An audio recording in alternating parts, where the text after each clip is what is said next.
le 26 avril 1996. En fin de matinée, Sharon Zachary s'était rendue chez Bob Rogers pour voir si tout allait bien. Elle prenait soin de l'homme de 81 ans. Elle avait loué une maison au bout de la rue. Sharon était inquiète car elle n'avait pas eu de nouvelles de Bob de toute la matinée. Quand elle aperçut sa voiture garée à côté de la maison, elle fut particulièrement inquiète.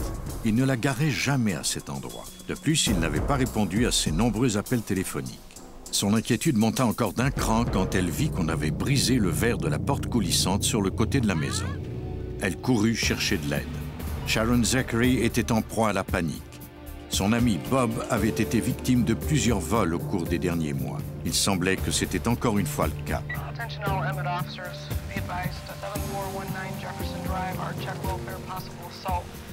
Les policiers connaissaient bien Bob Rogers car ce n'était pas la première fois qu'ils allaient chez lui.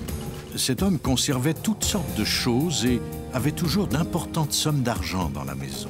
Les policiers entrèrent prudemment, veillant à ne pas détruire d'indices. Mais cette fois-ci, le crime était bien plus grave. Bob Rogers gisait sur le dos dans la salle familiale. Il était mort. La police d'Emmett était aux prises avec ce qui semblait être un homicide. Le lieutenant Thomas Headley arriva sur les lieux, prêt à commencer l'enquête. Il interrogea tout d'abord Sharon Zachary, la femme qui avait signalé l'entrée par effraction. Après avoir demandé à la femme de se rendre au poste pour y faire une déposition, il examina la scène du crime. Dès le départ, le lieutenant Headley sut que ce crime n'était pas comme les délits antérieurs. Cette scène de crime m'a semblé un peu bizarre. Il y avait là trop d'éléments qui ne cadraient pas avec le comportement habituel de M. Rogers. Le fait que la porte coulissante sur le côté de la maison ait été fracassée rendait ce crime très différent des autres délits commis au même endroit. Les voleurs n'avaient jamais déployé autant d'efforts pour entrer dans la maison. Les techniciens prirent des mesures, des photos des vêtements éparpillés et des échantillons des taches de sang. Il s'agissait là d'indices potentiels. Les experts judiciaires accordèrent une attention particulière à la ceinture retournée de la victime. On photographia des éclats de verre et on les recueillit car il pouvait y avoir des empreintes de mains ou de semelles. Le lieutenant Headley ne fut pas surpris de trouver d'importantes sommes d'argent cachées un peu partout dans la pièce. C'était un homme âgé qui avait vécu au moment de la Grande Dépression. Il aimait avoir son argent sur lui. Ça lui donnait sans doute un sentiment de sécurité. Une chose était sûre, l'argent était le mobile du crime. Maintenant, Headley devait découvrir qui avait commis ce meurtre. L'autopsie de Bob Rogers fut pratiquée à la morgue de l'hôpital Sparrow. Joyce de Young prit les empreintes digitales de la victime. Elle devrait déterminer par la suite quelles empreintes de la scène du crime provenaient de la victime et quelles étaient celles qui avaient été laissées là par son ou ses meurtriers. De Young releva des blessures sévères infligées avec un objet contondant sur la tête et le corps de Rogers. Monsieur Rogers avait reçu entre 25 et 30 coups à la tête. La plupart de ses blessures étaient à l'arrière de la tête et du côté gauche. Cela laissait présumer que la personne qui lui avait infligé ces coups se trouvait derrière lui. À en juger par la position du corps de Rogers et son degré de décomposition, De Young conclut qu'il avait sans doute été déplacé après avoir été atteint de multiples coups. Elle appela le lieutenant Geigel pour lui faire part de ses conclusions. Il y avait une mare de sang près du corps. Il semblait que le corps avait d'abord été face contre terre, puis qu'on l'avait ensuite retourné et qu'on avait soulevé les avant-bras et les mains après que la raideur cadavérique se fut installée. Grâce aux empreintes digitales de la victime, les experts commencèrent à reconstituer le meurtre de Bob Rogers. À l'aide d'une technique qui permet de relever les empreintes digitales sur les surfaces poreuses, ils examinèrent la ceinture. Ils y trouvèrent de nombreuses empreintes, la plupart de Rogers, sauf une. De fait, s'il y avait une empreinte de quelqu'un d'autre sur les pantalons, c'était que quelqu'un d'autre que lui avait mis sa main là. Et l'empreinte sur la ceinture ne serait pas restée aussi nette s'il n'était rien arrivé d'anormal à la victime. Les experts découvrirent également des indices prometteurs sur les éclats de verre de la porte coulissante. Il s'agissait d'une trace de semelle de chaussures de course. En marchant sur le verre, le coupable y avait laissé le motif de sa semelle avec énormément de détails. On pouvait non seulement déceler le motif de la semelle, mais également voir les traces d'usure, identifier la pointure et les caractéristiques particulières qui nous permettraient d'identifier formellement cette chaussure. Cet indice était effectivement prometteur, mais pour le moment, il ne menait nulle part. Le lieutenant Headley prépara un plan d'attaque. Les indices dont il disposait l'aideraient sans aucun doute à faire condamner le suspect. La police d'Emmett mit sur pied une escouade spéciale dont les membres examineraient ensemble les pistes disponibles. C'est alors qu'ils firent une découverte troublante. Sharon Zachary avait une procuration pour s'occuper des affaires financières de Bob Rogers. Comme c'était elle qui avait signalé le crime et qu'elle avait un accès complet à sa maison, les policiers devaient étudier son cas avant de rayer son nom de la liste des suspects. Après avoir obtenu un mandat de perquisition, ils examinèrent ses antécédents. C'est après avoir interrogé les membres de sa famille qu'on a commencé à la considérer comme une suspecte. La première étape consistait à retourner sur la scène du crime. On trouva des milliers de dollars dans la résidence. Il y avait de l'argent liquide dans chacune des pièces. Les enquêteurs partirent avec des dossiers et des relevés trouvés chez Rogers. En les examinant, les lieutenants Geigel et Headley s'aperçurent que Sharon Zachary utilisait les cartes de crédit de Rogers. Les enquêteurs commençaient à croire que leur intuition ne les avait peut-être pas trompés. On avait également obtenu les relevés bancaires et on a découvert qu'elle avait effectué des retraits de ses comptes. Cela nous fournissait ainsi le mobile du crime. On pouvait en déduire que c'était l'argent de la victime qui avait été en cause dans ce crime. Pour en savoir encore davantage sur les affaires de Rogers, les enquêteurs décidèrent d'interroger son avocat. Celui-ci expliqua aux policiers que Sharon Zachary avait reçu cette procuration 4 mois avant le meurtre. Toutefois, seulement 2 semaines avant qu'on ne trouve l'homme mort, celui-ci avait subitement changé d'avis. 10 000 $ avaient disparu de ses comptes bancaires et il était furieux. L'enquête a encore progressé quand on a appris que M. Rogers avait légué tous ses biens à Sharon Zachary à sa mort. Maintenant qu'on tenait un mobile solide, les lieutenants Geigel et Headley envoyèrent un enquêteur à la banque de Rogers. La gérante déclara que Sharon Zachary était venue avec Bob Rogers environ 1 an avant sa mort pour devenir signataire du compte bancaire du vieil homme. Rogers était assis à côté, mal à l'aise, pendant qu'on remplissait les documents. Il était toutefois revenu le jour suivant pour demander que le nom de Sharon soit rayé. Il ne voulait plus qu'elle ait cette procuration. Il voulait s'occuper de ses propres affaires car il ne faisait plus confiance à Sharon Zachary. M. Rogers n'avait pas encore pu faire modifier son testament. Malheureusement, il a été assassiné avant de pouvoir le faire. Finalement, les enquêteurs interrogèrent le gardien de sécurité d'un magasin de vente au rabais. Zachary était venu s'acheter des chaussures et voulait payer avec la carte de crédit de Bob Rogers. La transaction ne fut pas autorisée et l'on demanda au gardien de venir au comptoir. Les employés téléphonèrent à Rogers et celui-ci leur dit qu'il n'avait en aucune façon autorisé Zachary à utiliser sa carte de crédit. Cette dernière se défendit en disant qu'il s'agissait d'une erreur. C'est suite à cet incident que Rogers a commencé à avoir des soupçons à l'égard de Sharon Zachary, parce qu'il s'est alors senti arnaqué par elle. Cela constitua une importante percée dans l'enquête. Les enquêteurs Geigel et Headley avaient enfin la confirmation que Sharon Zachary tentait désespérément de profiter de Bob Rogers. Ils étaient de plus en plus convaincus que Zachary avait tué l'homme de 81 ans par cupidité. Mais ils devaient trouver des preuves. S'ils prouvaient sa culpabilité, ils auraient alors leur meurtrier.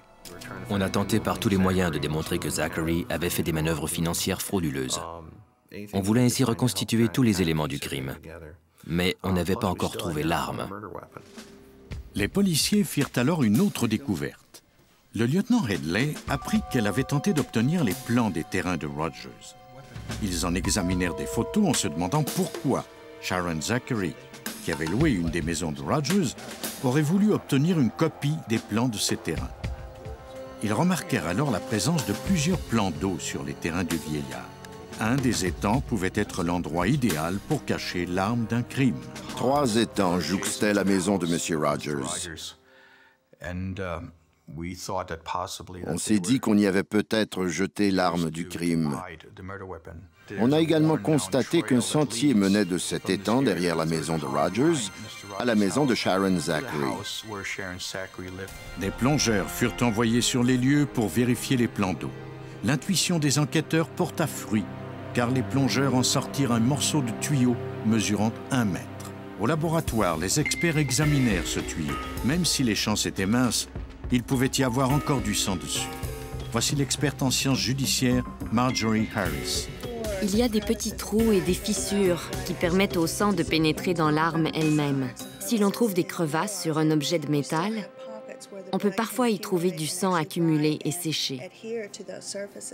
Malgré le fait que le tuyau ait été submergé dans l'étang, on y trouva des traces de sang humain. J'étais très heureux qu'on en découvre. Je ne crois pas qu'on ait déjà trouvé cela dans le passé. Une arme qui avait été immergée et qui avait encore sur elle des cellules génétiques identifiables. Les experts reproduisirent la dispersion des éclaboussures de sang de la scène du crime. À l'aide d'un tuyau semblable à celui trouvé dans l'étang, ils frappèrent un melon comme s'il s'était agi d'un crâne. En comparant les photos de la scène du crime à celles de leur reconstitution, ils conclurent que le tuyau trouvé dans l'étang était celui qui avait tué Bob Rogers. On aime procéder à une reconstitution, car cela nous permet d'illustrer la séquence des événements, de montrer ce qui est arrivé exactement et dans quel ordre cela s'est produit. Les enquêteurs croyaient maintenant disposer de toutes les munitions requises pour faire condamner Sharon Zachary. Un mandat de perquisition en main, ils entrèrent chez elle. On a saisi les relevés financiers de Sharon Zachary et constaté qu'elle avait un intérêt marqué pour les affaires de M. Rogers. Apparemment, il voulait en savoir plus sur l'argent dont il disposait. Sharon Zachary se montra coopérative en permettant à la police de prendre les relevés financiers de Bob Rogers qui se trouvaient chez elle. Les policiers lui demandèrent de leur remettre ses chaussures de course pour les comparer à l'empreinte trouvée sur la scène du crime. Dès qu'elle les leur remit, ils s'empressèrent de les mettre dans un sac de plastique. Au labo, on compara les motifs des semelles des chaussures de Sharon Zachary aux traces trouvées sur les éclats de verre de la scène du crime. Même si elle avait insisté sur le fait qu'elle n'était pas entrée dans la maison ce matin-là, la trace de pas correspondait en tout point à la semelle d'une de ses chaussures. Les caractéristiques particulières de la chaussure étaient les mêmes. Conséquemment, la trace de pas sur la scène du crime et l'empreinte produite avec le soulier provenaient d'une même source, la chaussure de la suspecte. Cette empreinte permit de procéder à l'arrestation de Sharon Zachary. Elle démontrait qu'elle s'était bien trouvée sur la scène du crime. La femme qui prétendait s'occuper de Bob Rogers fut arrêtée pour le meurtre du vieil homme. Les indices judiciaires que nous avons trouvés établissaient hors de tout doute qu'elle se trouvait sur la scène du crime. Ainsi donc, Sharon Zachary nous avait menti. Nous croyions qu'elle avait assassiné M. Rogers. Au labo, les experts comparèrent l'empreinte trouvée sur la ceinture de Bob Rogers à celle de Zachary. Elles étaient identiques. On a trouvé l'empreinte de Zachary sur le dos de la ceinture de M. Rogers, ce qui prouvait qu'elle avait été en contact avec son corps. Cela contredisait pourtant ce qu'elle avait affirmé aux policiers. Zachary se défendit en déclarant qu'il était tout naturel qu'ils aient trouvé des indices de sa présence sur les lieux. Elle passait beaucoup de temps avec le vieil homme et il n'était donc pas étonnant, selon ses dires, qu'on ait trouvé son empreinte sur la ceinture. Mais les analyses judiciaires prouvaient le contraire. Une empreinte est très fragile et l'on peut vraisemblablement la détruire juste en passant la ceinture dans les ganses du pantalon. Si la victime avait porté cette ceinture depuis un certain temps, il était peu probable qu'une empreinte serait restée là, sur le revers. Il était trop tard pour Sharon Zachary. Les preuves contre elle étaient accablantes. Tout démontrait sa culpabilité. Les indices qu'on a recueillis sur la scène du meurtre ont été déterminants dans la résolution de cette enquête. Tout, de l'empreinte du pouce à celle de la chaussure, de même que l'arme du crime qu'on a trouvée dans l'un des étangs. Tous ces éléments donnaient du corps à notre hypothèse et nous a permis de résoudre ce crime. Sharon Zachary ne pouvait plus cacher la vérité mise au jour par les enquêteurs. Parce qu'elle en voulait à Rogers de ne pas la laisser dépenser son argent, elle s'est laissée dominer par la cupidité. Dans la matinée du 26 avril, elle est allée chez lui. Pendant que le vieil homme mettait son argent en lieu sûr, elle l'a frappé à plusieurs reprises avec un tuyau. Je crois qu'elle a saisi cette occasion pour le faire disparaître, hériter de tous ses biens et s'en tirer indemne. Elle a retourné les poches de Rogers pour y prendre l'argent qu'elle contenait. Je crois qu'elle savait exactement ce qu'elle allait faire quand elle est allée chez lui. Suite aux nombreux vols dont il avait été victime, elle avait décidé de maquiller la scène pour que l'on impute le meurtre à l'auteur de l'un de ces vols. Pour que ce meurtre prémédité ressemble à un vol qui avait mal tourné, elle se rendit à l'extérieur et fracassa la vitre de la porte coulissante. Après coup, elle a tout fait pour que cela ressemble à une entrée par effraction typique. Mais elle a omis certains détails importants, et je crois que c'est ce qui a causé sa perte. Le travail consciencieux des lieutenants Headley et Geiger a porté fruit en cours. Sharon Zachary a été trouvée coupable de meurtre au premier degré et de vol à main armée. Elle a été condamnée à la prison à vie sans possibilité de libération conditionnelle.